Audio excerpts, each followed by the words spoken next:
everybody, I'm Eric the counselor. And I'm Dez Perry. This is a lifestyle show About improving your mental health. You ready? Let's experience mental health. What are we doing here? What are we doing? We're recording the podcast. This is what we're doing here. Everybody, I am Eric the counselor, and you are tuned in to another episode of Experience Mental Health. Yes, podcast. sir, ski. Yes, sir, ski. You Eric the counselor. I'm Dez Perry, man. We up in here. Another day, another dollar. Another day, another dollar. I'm really Shout not out to them doing this. stimulus checks. Oh man, you got your stimmy in yet? Come on, Ben got that stimmy. You know what I'm talking Really? about? I didn't get mine. I got new money out here. Money out here. My stimmy hit haven't- like Tuesday. No, man, I'm still waiting. I actually, honestly, literally just completed my 2019 taxes. Oh, sir, you're Just now, tripping. Like yesterday. Exactly. I know there's a lot of people out there because they extended that mug like really Right. to the end of the year. So, you know what I'm saying? People probably was, real lackadaisy with it. You know what I'm saying? Just doing it when they can get to it. But now we've been turned ours in. I think before the pandemic even hit, we went ahead and did our taxes and got it over and done with. Yeah, I wish we would have did the same thing, but we didn't. All right, man. So we got a great episode today. Before we get into that, last week we talked about personalities, right? And Yeah. I've been thinking about it. I'm gonna have to start calling you son. You my son. Why? No, don't do You that. too much Don't do like that. me, dog. You trying to be No. me. No. If anything, you trying to be me. I inspire Am you. I? This is I inspire you, and you be like, yeah, I'm gonna try to do because Dez did something. Dez said that, and I want to do. So if anything, if anybody's child, you the child. The guy that's You the child. like 12 years Age old. don't mean nothing. Age don't mean nothing right now. Apparently or we can not. just be brothers. We just can't be brothers. We siblings. Or golly. No, Or man. we friends. Let's call it what it is. You know what I'm saying? We're really good friends, and you know what I'm saying? We act very much alike. It's possible. Okay. You just want to be somebody's daddy. You got enough kids. I am Eric. somebody's daddy. I got two You got kids. enough. You got enough. You don't You need might- another one. You my grown kid. Nah, I ain't gonna This call you. You're not man, my yeah. kid. But we have a lot. I mean, we already knew that. We have a lot in common. Yeah. Anyways, and so that's For just, sure. that wasn't no surprise. Mm. So man, we got to talk. We got some juice to talk about. Oh yeah. We're gonna discuss parenting, but we want to talk about Kirk Franklin Oh man. cussing his adult son out. I can't say he cussed out his GP, child. Oh yeah, you can't call him a child. You can't call no 32-year-old person. That was not a 33-year-old. child. That's not a child. Yeah. And so I wish we could. If you haven't heard it, you just go Google it or do whatever you need to do. It's not hard to find the clip of Kirk Franklin cussing out his son. But the reason that's like the root of what we're discussing today is because so many people were tripping about it. Like, no parent should ever talk to their child like that. Mm-hmm. It was even going to the extent where people were saying that that's what's wrong with the Black community. We're praising whatever, child abuse. And to me, it was kind of like, I don't know if this is that. If this is that. Yeah, and we even mentioned it a little bit on our previous episode, but I feel like we just don't know the entire situation or, right? Everything that went on with why he even was speaking to him in that way. Like I said, there's probably a reason, and that reason we just didn't get to hear. We just heard his reaction to it, and so what I'm saying, we can't necessarily judge too much off of just the one thing we hear because. I don't know. He probably deserved that talking to like that. You know what I'm saying? Based off of, because I mean, to be honest, even if you listen to the recording, you hear the son, cussing back at him. You know what I'm saying? He was like, right. I dare you, F you, this and that. You know what I'm saying? So he's not at fault. You know what I'm saying? Yeah. I wonder how I got to that point though. I really want to know. Exactly. So my wife listened to it, like she just couldn't stop listening to it. And she heard a person laughing in the background that sounded like they were in the car or wherever, with Kirk Franklin. Mm-hmm. Did you hear that person laughing? Yeah. Mm-hmm. Did it sound like there was somebody with Kirk?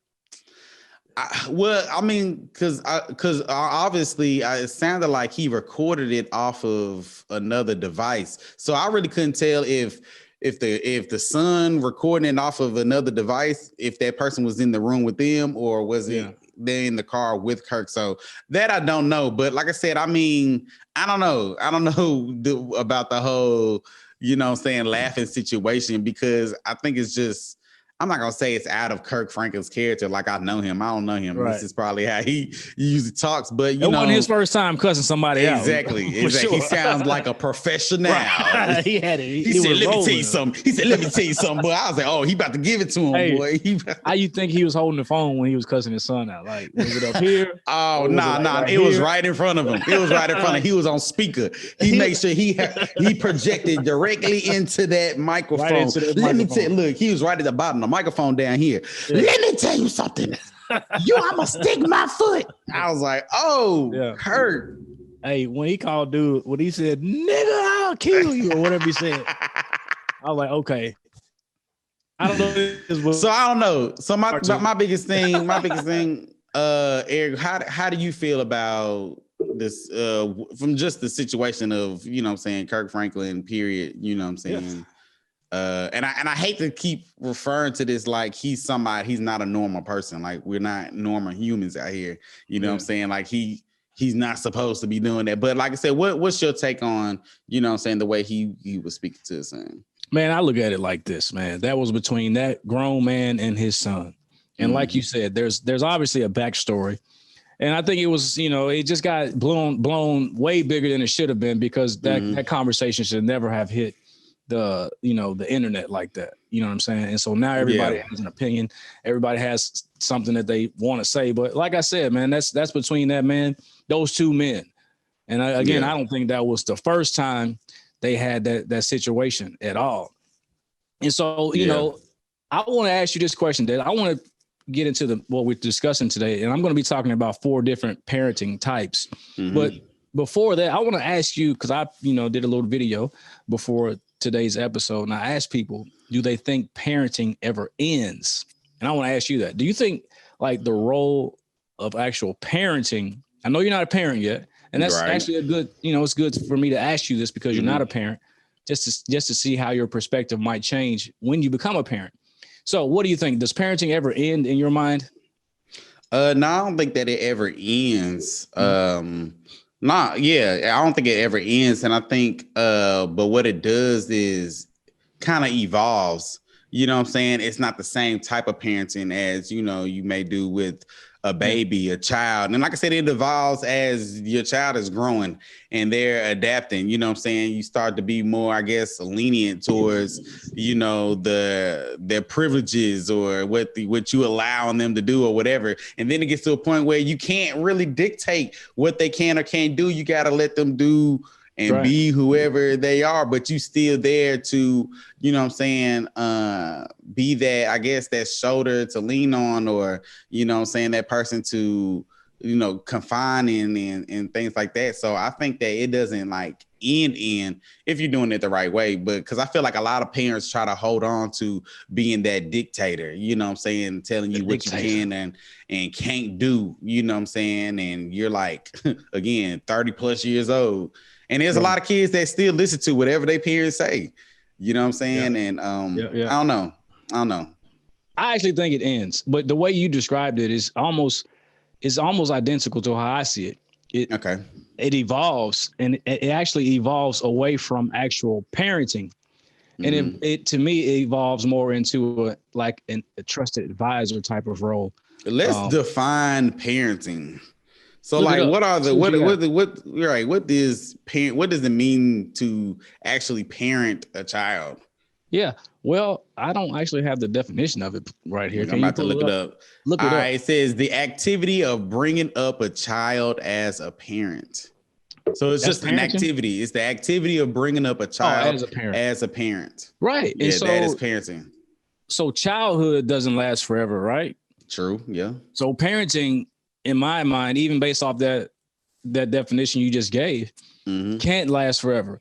I remember when I was in grad school and studying to become a counselor, one of the first books that I had to read was a book called Boundaries with Children. And that's where I really got this idea that by the author is Townsend, I think. But anyways, that's where I got the idea that parenting actually ends. At the time I didn't have children. I was like, oh, wow, this is kind of cool, a cool new concept for me to think about parenting in a different way. And it made me talk to my mom about it. I actually asked my mom, I was like, Mom, do you think your parenting to me stopped? I think I was like in my early 30s at the time. And she was like, yeah. She actually said yes. Oh, wow. The parenting, I'm done parenting you. Now, I'm just like, like I just mentioned, like a trusted advisor. There's no more parenting. And even like the definition you just read, like it's the activities of raising up a child. Right. And you lead that child to adulthood. And so that's why I think parenting ends. And I really want to take some time to talk about these 4 different parenting styles and have a little discussion about the effects of each. And so I want you to think about, I want you guys listening, all of our viewers, all of our listeners, I want you guys to think about, I want you to hear these statements and I want you to think, does it sound like you? And then I'm going to tell you the type of parenting style it is. All right. So do any of these sound like you? All right. You believe that kids should be seen and not heard. That's one. Ooh. When it comes to rules, you believe it's my way or the highway. And here's the last one. You don't take your child's feelings into consideration. Does that sound like you guys? And if any of that sounds like you, you fall into the category of authoritarian parenting. Authoritarian parenting. And let me tell you what that does. Authoritarian parents are famous for saying things like, do it just because I said so. Now, here's the thing. Some of these are going to blend. Like you might not be fully in the authoritarian parenting style, but you might say, do what I said, but you might actually be a different parenting style. So, that's one thing. So if you are that parent, it's like, do what I say, be seen, not heard. You don't even consider how the child might feel. And that's an authoritarian parent. And here's what it says about children who have authoritarian parents. They are at higher risk of developing self-esteem problems because their opinions are not valued. And I see that all the time in counseling. Yeah. Like you even just said, there's some adults who still need their parents to tell them what to do because they don't feel like they've developed the confidence or the self-esteem to be an adult. Man, what? Look, I'm gonna go ahead and just speak on that real quick. I was literally, and like I don't even want to like blast her out really, but we was just doing some recording at TSU, and it was a student. I think she in her last year graduating. We're about to film, and she wasn't sure should she wear a certain thing. So she was like, "Let me call my mom real quick," and I'm like, "Well, you gonna call your mom to ask should you put this on or should leave it off then?" Just I'm thinking like just leave it off. It ain't even that serious. Just don't wear it. You know what I'm saying? You got mad, didn't you? Like I'm like what? You know what I'm saying? And to just I don't know. And I mean some parents might actually like that, but if my child called me just to ask me, hey, Daddy, should I wear it? What? Because now you're wasting my time. Now you're wasting my time. Look, now I feel like I'm acting like Nat Perry because that's what Nat Perry would have did. Listen to this though, Des. Authoritarian type parents, they use punishments instead of discipline, and that's a difference. Sometimes we think punishment is discipline, but when you are an authoritarian parent, you rather teach your child. No, you're not really teaching your child how to make decisions. Instead, you're just teaching your child to feel sorry for the mistakes that they make. And then you have a child who's always apologizing. Oh, I'm sorry for this. I'm sorry for that. And so we got to make sure that we are not, being overbearing and not paying attention to how our children might be feeling. All right. So here's another type. I want you to listen to see if any of these sound familiar to you. You put a lot of effort into creating and maintaining a positive relationship with your child. Yeah. You explain the reasons behind your rules. Parents have rules. Yeah. And you enforce rules and give consequences. That's my word. Like my kids know about consequences. But you also take your child's feelings into consideration. Instead of like being in trouble, it's like you do this, there's consequences. You do that, there's negative consequences and there's positive consequences. I teach my kids that there's consequences to their behavior. And so if you Put a lot of effort into creating and maintaining positive relationships with your children. Explain the reasons behind your rules, enforce rules and give consequences, and take your kids' feelings into consideration. You are labeled as an authoritative parent. Authoritative parent. That just means you said this. Hey, we're the parents. Yeah. You're the child. We respect your feelings. And that's that old school parenting. That's that old school parenting. You know what I'm saying? Yeah. Yeah. I mean, because to be honest, I kind of see a difference because even how you just are those the only two categories you got? No, there's four different parenting. Oh, okay. You only did two so far. So I did authoritarian and authoritative. Okay. All right. So I'm not even gonna try to say it. Look, I'm gonna mess it up. But that old school parenting is definitely those disciplinary parents. You know what I'm saying? I like that. What you described sounded like my grandparents. You know what I'm saying? In the style that they raised their kids in. You know what I'm saying? And so I don't think that, when I look at the way that after hearing stories about, how my grandparents raised my parents and stuff like that, seeing the similarities on how my parents raised me and my brother, it's kind of the same, but you could see that they did things differently. They wasn't as firm as the stories I heard my grandfather was. It was just like, dang, like, what I'm saying? Like you hear stories about stuff they did. Like, I don't think that was necessary for them to be that disciplined on something that you did, and you see how there's like, okay, maybe they're not going to try to be that type of parent, maybe. And I think that it kind of eases up as, generations are coming and, I don't want to say that, parents are getting softer, but I mean, that's essentially what's happening. You know what I'm saying? That they getting a lot softer. It's not the whole lot. It's not a whole lot of beatings and whoopings and, you know what I'm saying? You talking about, I beat my kids. Like that was like a proud thing that, I beat my kids. No, I can't be beating but kids. Yeah, you know what I'm saying? But you don't think about like the how traumatic and traumatizing that is to a child and how it can ultimately affect them, because really you just want them to do what you want them to do. You know what I'm saying? And most people parent how they were actually parented. Exactly. All right. So here's a good thing about authoritative parents. So it's really the type of parent that I am. Me and my wife, we're authoritative parents. Children who have authoritative parents, they are more likely to become responsible adults who feel comfortable expressing their opinions. So you might want to try to be more authoritative than authoritarian, right? Okay. All right. Here's another one. Permissive parenting. Permissive parents, this is what you do. You set the rules, but you barely enforce them. You're like, don't eat in the living room. But every night. But they eating up in there. Eating in the living room with the kids. But that's a rule that you set and you were mad about yesterday. But now you in the living room eating with the kids. Exactly. Right? You don't give out consequences very often. You let stuff go. You let your kids do things and it's just like, okay, whatever. You don't give out consequences. Like my kids, I say, you want some consequences? If they're doing something that they shouldn't do, I'll just say, hey, Ava, you want to pay the consequences for that behavior? And she'd be like, no. I make them do wall squats. I make them sit on the wall, Not you got them working out at the house. Them legs be burning, boy. I'm like, how the legs feel? Like, they hurt. Right, well, and arms out, everything. They over there crying. Daddy, I say, hey, I want you to think about that burn every time you're getting ready to do this activity, because that's the consequences, right? And so permissive parents don't do consequences. Also, you think your child will learn best with little interference from you. You just letting your kids do whatever they want to do, and that's what they do. But check this out. Kids who grow up with permissive parents are more likely to struggle academically because there's no consequences for not doing your work. There's no consequences for failing. There's no consequences for skipping class. There's no consequences.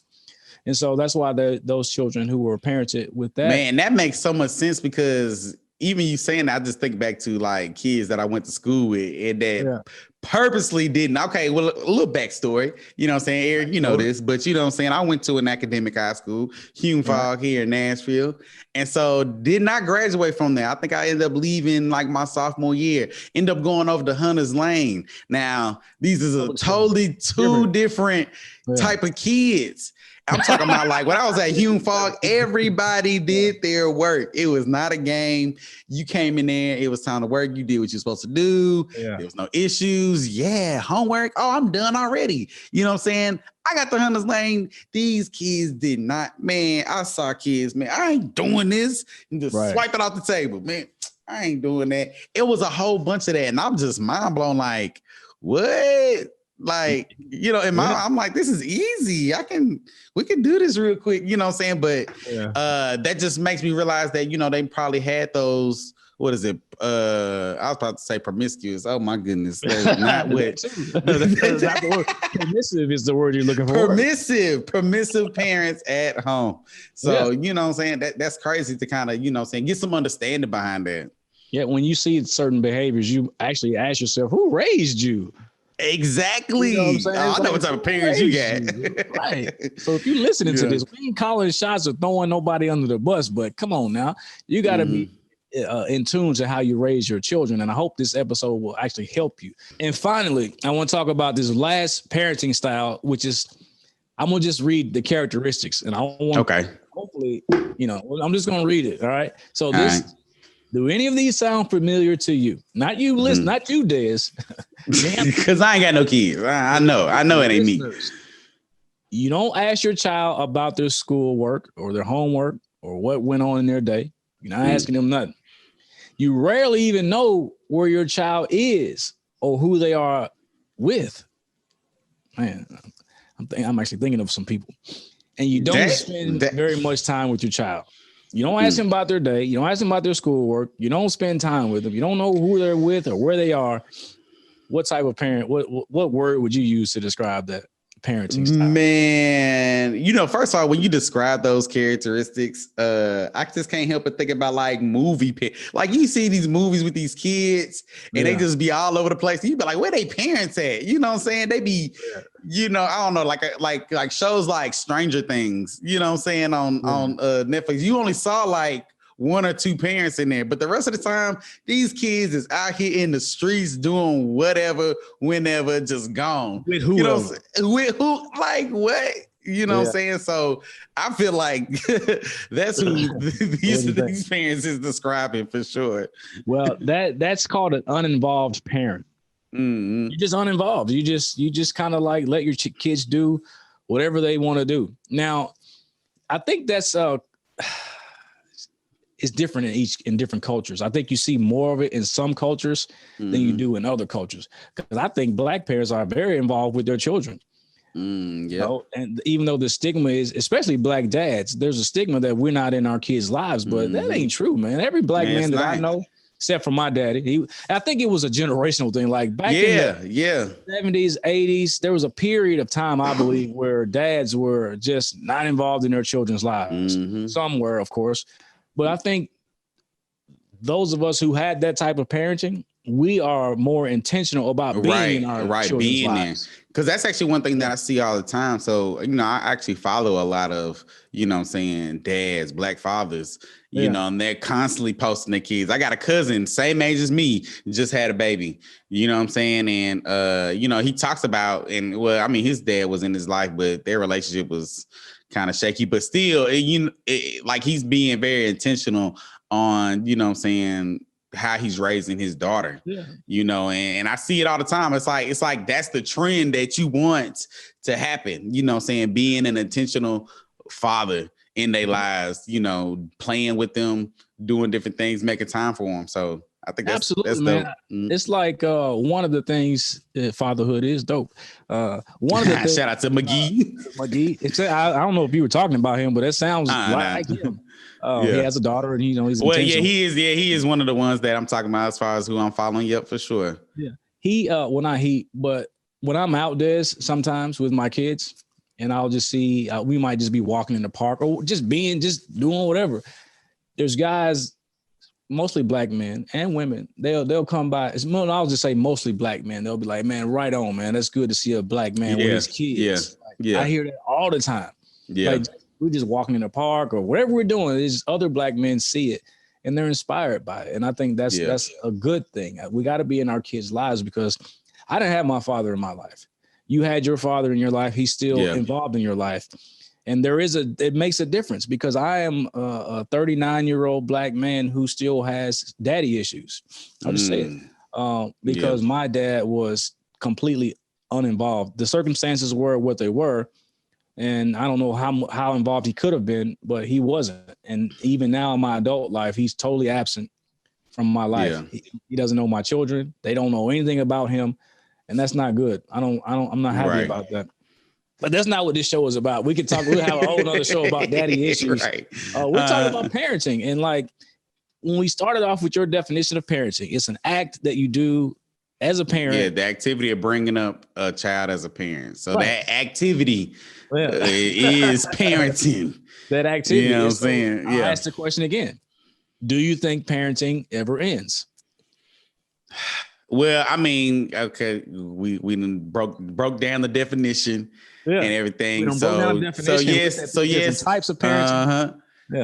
So I will say yes, parenting does end. Knowing the true definition of what parenting is, it does end. Because like I said, I even mentioned that it evolves, which it does. You know, parenting does evolve even while they're still, you know, children, and from a toddler to a preteen, teenage years, while they're still in the home, your parenting skills definitely have to evolve.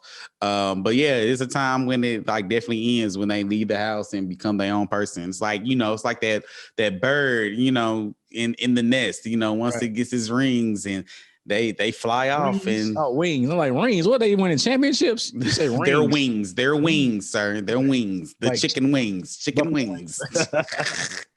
But yeah, once they get their wings, they, you know, they take off and they fly off, and you know, and that bird, you know, the mama bird, some birds actually push the babies out of the nest. They actually throw them out. Either they're killing them for some reason or they're actually teaching them how to fly. Yeah, I think that's what it is. It's like you just pushing them. They gonna get it. You better get it. This is it. You got one shot. Better learn quick. You better get it now. And so, that's like my idea. I think you don't have to agree with us. If you think your parenting lasts forever, then that's what it does. But I'll tell you this. If you're constantly trying to parent an adult, you're handicapping them. And there's probably something going on with you to where you feel like you need to continue, because I know some parents, they feel they don't have purpose when their children no longer and they leave. Right. You've been doing so much for them. Like, I don't even have purpose because my children don't need me anymore. Right. And then what happens, you have what's called a helicopter parent. It's like that parent that's like always hovering right there just in case something happens where they can swoop in and save the day. First of all, who be coming up with these names? What is a helicopter? I ain't never heard no helicopter parent. What is that? I know the list. I know somebody listens to this show. Well, maybe because I ain't a parent. Maybe that's what it is. I ain't a parent yet. I ain't heard all the terms just yet. Well, hey, you know, that's what the show is about. We educating the folks, dog. Yeah. Even we get educated. And so the helicopter parent is just that. They're like a parent who is always hovering around in case there's a situation where they need to swoop down and save the day. And so that kind of handicaps the adult child. So that's what I think, man. Kirk Franklin didn't cuss out a child.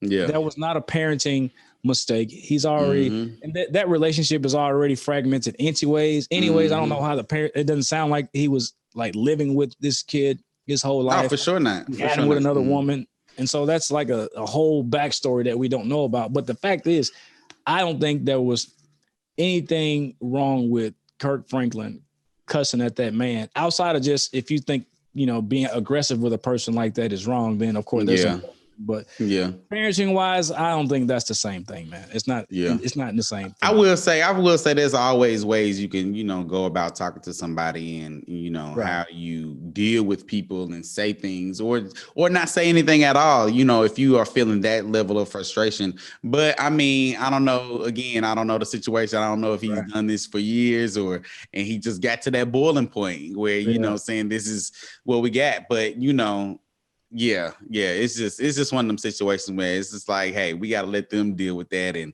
figure that out on their own as a family. You know, hopefully they can come to some type of solution or agreement on, you know, how they're going to move forward together. So it's almost like, how do you come back from that? But like you said, that's on them to figure out. Speaking of situations, you know, every week we post out on the socials that we are taking in situations. You can send us a situation. and we're going to talk about it on the air. So we got some stuff that came in. There's definitely. We actually put out last week that we're looking for people to give out some parenting that are seeking like parenting type advice. And what I'm saying, Eric, you're gonna be the expert on this because I am not a parent, but what I'm saying, I may throw a little 1-2 tidbit in there. But all right, so this is somebody that sent something in through our DM. We're gonna leave their name anonymous, but it says that I am a mom of a 5-year-old son, and I've been noticing my son gets frustrated and very agitated when he's trying to accomplish a new task or obstacle. I am trying to be reassuring and let him know to relax and breathe, but when I ask him what is frustrating him, he can't fully articulate what he is feeling, and this usually leads to him being upset and unmotivated. Do you have any tips or advice on how we can help him overcome this frustration? Ooh, that's a good one. That is a good one. And it's I bet you a lot of people listening are struggling with this. There could be some type of, and I'm not diagnosing this kid, I don't know, but there could be some type of learning disability. Maybe they can't read well. Maybe they might be dyslexic. I don't know. Maybe there's an attention deficit issue going on there. So what I would encourage any parent that's dealing with that is to work with your school and to have your child tested to make sure that there are no literacy deficiencies or, make sure that they are, there is no issue going on that you don't know about. Because a lot of times when a child is trying to do work and they can't read or they don't understand it, they start to act out. Like Ron, our partner, Ron couldn't read and spell. No, he could read, but he couldn't spell. And he always tells this story about when he was in school, the teachers would ask, they say, come up to the board and write on the board. Write on the board, yeah. He would always cause a scene to avoid having to go up to the board to write because he knew he couldn't spell. Dang. So he would throwing chalk or always causing a scene because he knew he couldn't spell. And so maybe that's probably what's going on. Children are usually excited about learning. They if the environment is good, kids like to learn, right? But if they have some type of block or something that's hindering their ability to do that, too many distractions, maybe they might be hungry. There's any number of things that could be going on, but I would start with making sure that your child has been tested and that there's no deficiencies in their cognitive ability. I feel like that's important though. Yeah, I feel like that's important though to find out, is the environment of them learning, good? Because sometimes if it's not, then, again, distractions or other kids, or they might be worried about being teased. Cause I ain't gonna lie, man, I remember them days in school and somebody gets called on to read and they put boy, and we be over there. It's so bad, thinking back on it. And it's like, I wish, that at times I can go back and kind of change my behavior on how I treated other kids and stuff like that. But I mean, I had moments too. People laughed at me at the same time, but I don't know. I feel like, if the environment is good and kids understand that, everybody's not on the same level and we're going to get there. We're going to help each other out. I feel like that can push, that fear or whatever, that frustration that they may be experiencing, help them get over some of those, because I feel like that's sometimes what it is, the confidence and, and there might stuff. Again, the point that I'm making is that there might be a disability there. And so again, work with your school. There's this thing called IEP, the Individual Education Program. If your child needs extra time to do assignments, they can get it. If they need to be in a room by themselves or whatever accommodations they might need, if they have that IEP, they can get it. And they might also be gifted. And so they could get a gifted IEP, right? And that IEP actually goes, you don't have an IEP in college, but you can get, you can work with the disability office at the college and you can get those same types of accommodations, more time on tests, classes by yourself or whatever it is. If you have a disability, the university legally has to accommodate you so that you can be successful. I didn't even know that. Shoot, I should have got that. You say you should have got college was a struggle. Oh man. Well, that was because I wasn't focused, but I would have took advantage of that. Hey, I got a disability. I need help. I would have took. Yeah, it's probably good. I ain't know about that. Have a documented disability. It can't be just like I can't just go in there and be like, "Hey, can I get that IED? IEP. Can I get that? Can I get that IED? That's a bomb. IED." I think that's a bomb. IED. I don't know. Anyways, No. But listen up, guys. That's a really good point to make, and I really truly hope that situation that we discussed helps somebody else, because a lot of children, especially Black children, are falling through the cracks because there's some undiagnosed disability there. Yeah, but I will say I do like what she was doing. She mentioned in here that she's reassuring him and telling him to relax and breathe. Like, I think that's all important things to continue to do, Absolutely. As he's trying to learn, because like I said, he's 5. So as he gets older, he's going, at repetition, he's going to always kind of, when he gets by himself and she's not there, he's just going to remember, okay, relax, breathe, take a step back. All right, let's do it, and I feel like, starting early like that, it will be good for him by the time he becomes an adult. So big ups to that mama for being a good mom. Yeah. Support is important. So folks, listen up. We just talked about, parenting, and we hope this episode is going to be useful for you. Dez, you got any final words before we get out of here today?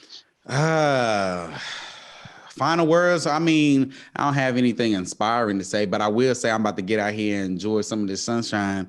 And I'm about to go down and check out this what is it? The National African American Music Museum downtown Nashville.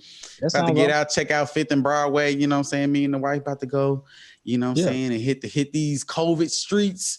Good mask on, you know what I'm saying, and stay protected, stay safe, try to keep our distance as much as possible, but just get out the house a little bit for a Saturday, relax, kick back. So hopefully you can do the same wherever you are.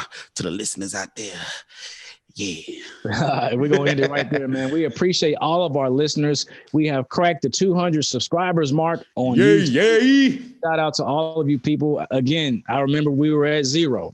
Man, remember we were talking about, hey, let's take this audio podcast and put it on YouTube. And we had 0.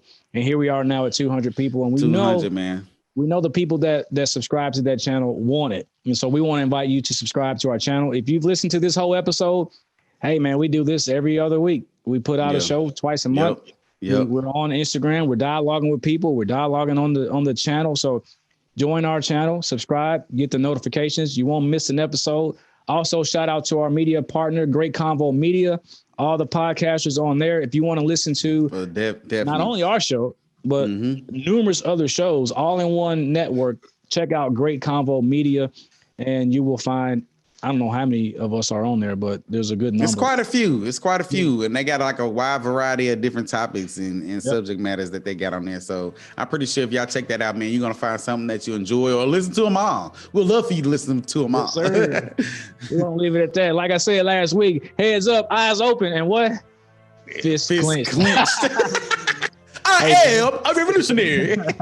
That's our time for today. We'll see y'all next week. Make it a great day, folks. Yo, I hope you enjoyed today's episode. Please like, comment, and share this with all of your friends. And also be sure to subscribe and then go check out some of our past episodes. Make it a great day.